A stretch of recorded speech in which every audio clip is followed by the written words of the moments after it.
Even though I've been coming to Afghanistan for years, the lead up to my departure always fills me with apprehension. But once I finally got to Afghanistan, the fear diminished. Landing in Kabul last night reassured me, and boarding the plane to Taha filled me with a sense of anticipation about returning to see the progress that had been made since my last visit. Looking forward to going to Wursaj very much. Going home. Enjoy the flight. It should be nice scenery this morning. Has some haze in Kabul, but once we get out it should clear up.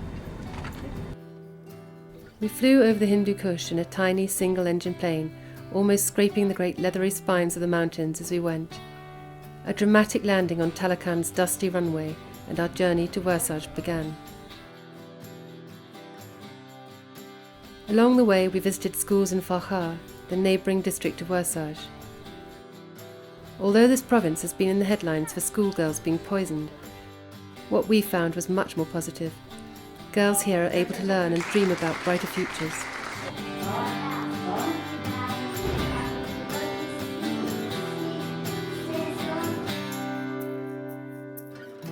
Climbing through the mountains, we reached Wursaj in the late afternoon, a peaceful rural community that has never been touched by war. It is so remote it feels like the end of the earth. The people were and continue to be so welcoming and committed to bringing education to their children, especially the girls. Bibi Aisha is the first school Afghan Connection built in the heart of Wursaj.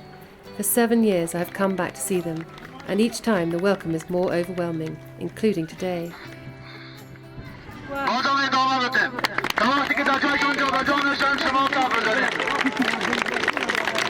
Our mission is to educate every girl living in Wursaj, and it inspires me that we are so close to reaching our goal. Thank you for waiting out for me today, for waiting such a long time, and I'll keep coming back to visit you every year.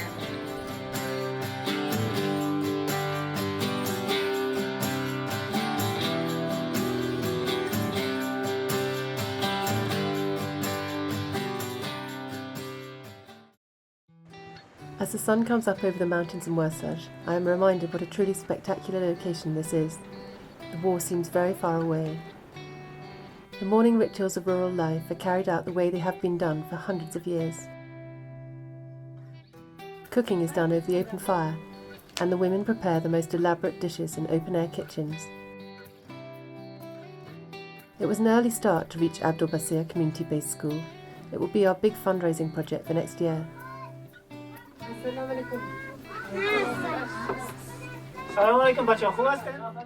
Nearly 100 boys and girls attend this school that seems to be perched on the roof of the world.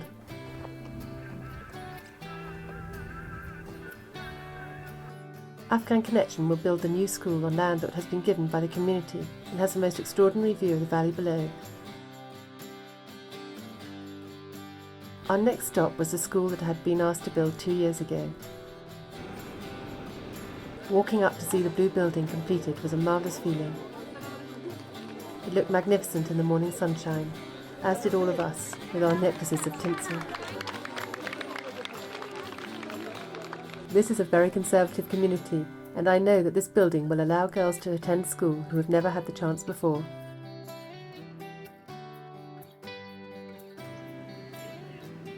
After lunch we made our way to Anoy's school. Last year, seeing the children being taught outside under the shade of the trees made building classrooms for them Afghan Connection's top priority.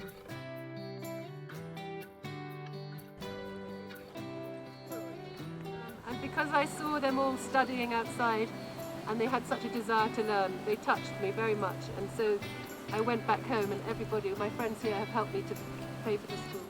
The school will be completed by the end of the year, and the 600 children will be able to move out of their open-air classrooms and tents into rooms with chairs and desks.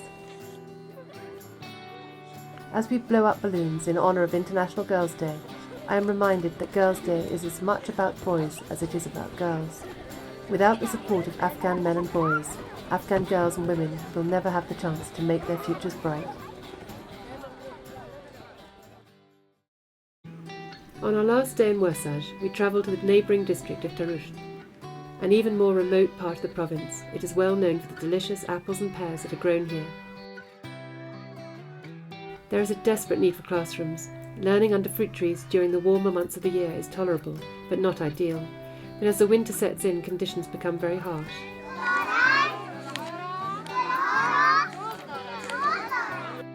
Tomorrow is the first ever International Girls' Day, and I was excited to see what the high school girls would make of the 10 times 10 equation, girls plus education equals. The results were really encouraging. Seeing all these girls in school, it is hard to believe that the female literacy rate in Afghanistan is only 12%. We leave Warsaj to make the long trek back to the bustle of Kabul. On our way home, we take a detour to see a school we have been asked to build. Arriving here reminds me of the first time I came to Warsaj. Classes take place in tents. How many children are here? 300 boys, 283 girls. Other NGOs have refused to help them build a school because the challenges are just too great. Shall we have a look at the land that they have available? To where? To there, to the wall? But up to here, Yeah, up to here, up to and this all the figure. way up to the wall, glass wall. Yeah. I tell them we will try our best. The community is so isolated, the lives so tough, and the place so desolate. It would be wonderful to build a school where it is so needed. We set off for Kabul.